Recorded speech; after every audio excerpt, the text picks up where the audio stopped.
भगवत गीता के नाम कुछ पल हर सुबह शाम चैनल में यह अनाम आवाज एक बार फिर आप सबों का स्वागत और अभिनंदन करती है। साथियों, आज आप सबों के बीच प्रस्तुत है भगवत गीता द्वितीय अध्याय का 66वां श्लोक। नास्ति बुद्धि अयुक्तस्य न च अयुक्तस्य भावना न च अभावयतः शांति अशांतस्य कुतः सुखम। इस श्लोक का सरल शाब्दिक अर्थ इस प्रकार है। हे अर्जुन, न जीते हुए मन और इंद्रियों वाले मनुष्य में निश्चयात्मिका बुद्धि नहीं होती और उस अयुक्त मनुष्य के अंतःकरण में भावना भी नहीं होती तथा भावनाहीन मनुष्य को शांति नहीं मिलती, तो अशांत मनुष्य को सुख कैसे मिल सकता है। साथियों, योगेश्वर श्री कृष्ण ने कहा, नास्ति बुद्धि अयुक्तस्य, अर्थात जो मनुष्य परमात्मा से जुड़ा हुआ नहीं है उसे न तो इस संसार संबंधी और न ही अध्यात्म संबंधी सही वास्तविक ज्ञान होता है। ऐसे मनुष्य को सही ज्ञान नहीं होने के कारण शाश्वत शांति अर्थात सदा रहने वाली शांति नहीं मिलती और अशांत व्यक्ति सुखी कैसे हो सकता है।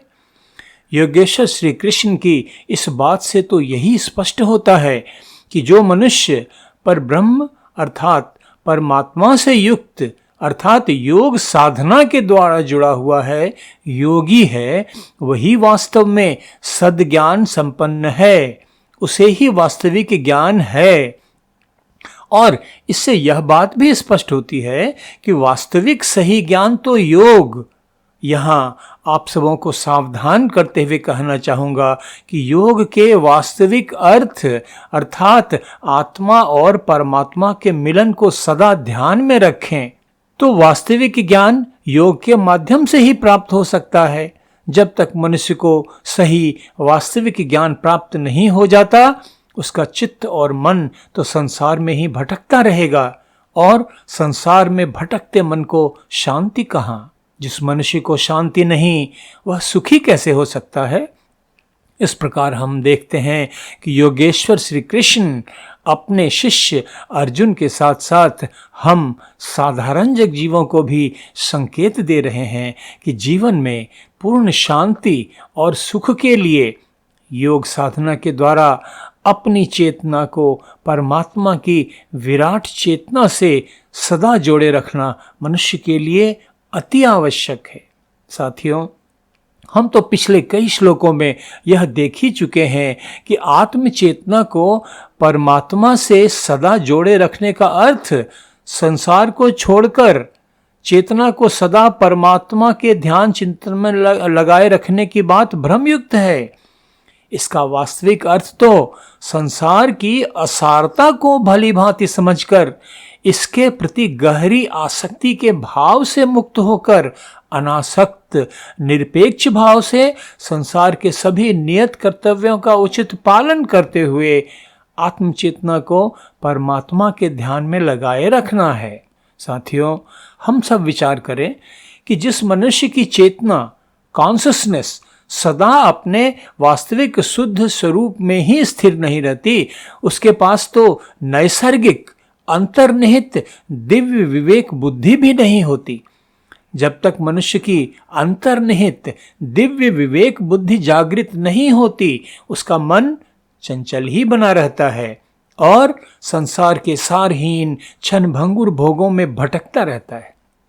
मन की चंचलता के कारण ऐसे मनुष्य की ध्यान साधना में भी बाधना पड़ती रहती है और आत्मचेतना की एकाग्रता की स्थिति प्राप्त नहीं होने के कारण अशांत बनी रहती है। शाश्वत आनंद की अनुभूति प्राप्त करने से वंचित रह जाती है। जो मनुष्य सदा इंद्रिय सुखों की लिप्सा में ही डूबा हुआ है, उसकी चेतना तो स्वाभाविक रूप से आत्मा से असंग रहती है, अज्ञान के अंधेरे में डूबी रहती है। मनुष्य की चेतना आत्मा से असंग रहने की स्थिति में उसके मन में सदा बेचैनी अशांति की अनुभूति बनी रहती है। साथियों, ध्यान दें, विचार करें।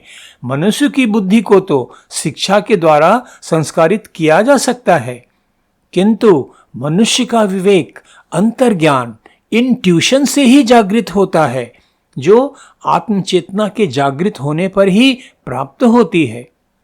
मनुष्य की तर्क बुद्धि और उसकी विवेक बुद्धि दोनों ही किसी स्थायी निष्कर्ष पर पहुंचने के पहले अनेक अस्थायी निर्णयों की प्रक्रिया से गुजरते हैं।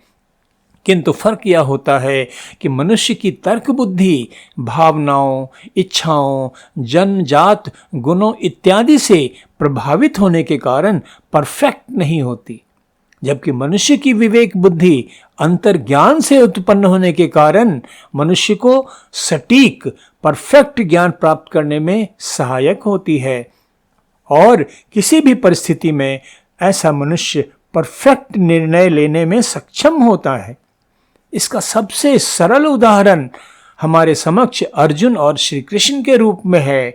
अर्जुन तर्क बुद्धि से प्रेरित होने के कारण द्वंद्व तथा किंग कर्तव्यता की मानसिक स्थिति में फंसकर कष्ट पा रहा है, जबकि योगेश्वर श्री कृष्ण आत्मनियंत्रित, सहज, शांत मनस्थिति में हैं और आसानी से दृढ़ निर्णय लेते हुए अर्जुन की भाव विह्वलता को गलत बताते हुए उसे युद्ध करने का निर्देश दे रहे हैं। साथियों, शांति की अनुभूति तो आत्मा का गुण है, और जो मनुष्य अपने असली स्वरूप आत्मा को नहीं पहचान पाया है, उसे वास्तविक शांति की अनुभूति कैसे हो सकती है? कोई भी अशांत मनुष्य सुखी कैसे हो सकता है?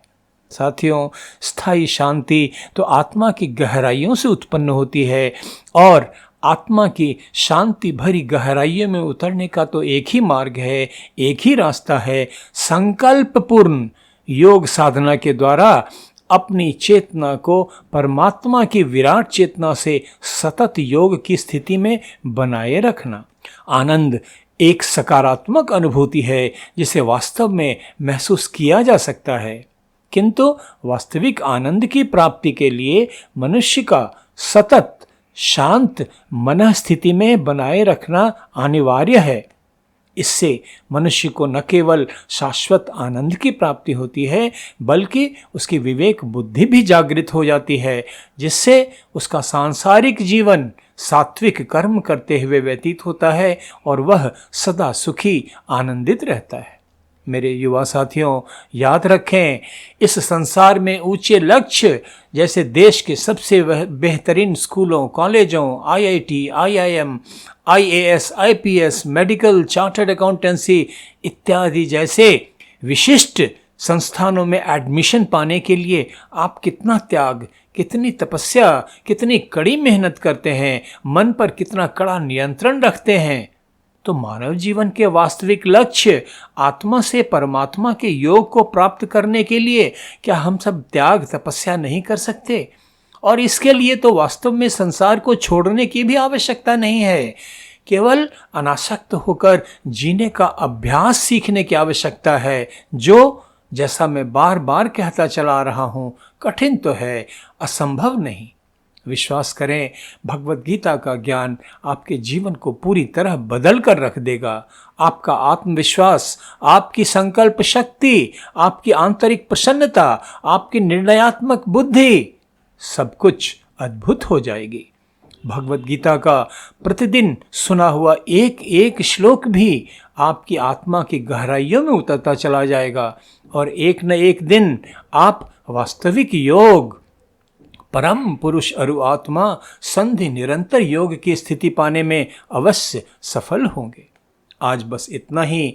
भगवत गीता द्वितीय अध्याय के अगले श्लोक के साथ कल फिर आप सबों के बीच उपस्थित होऊंगा। तब तक आप सबों के लिए अशेष मंगल कामनाएं। धन्यवाद। नमस्कार।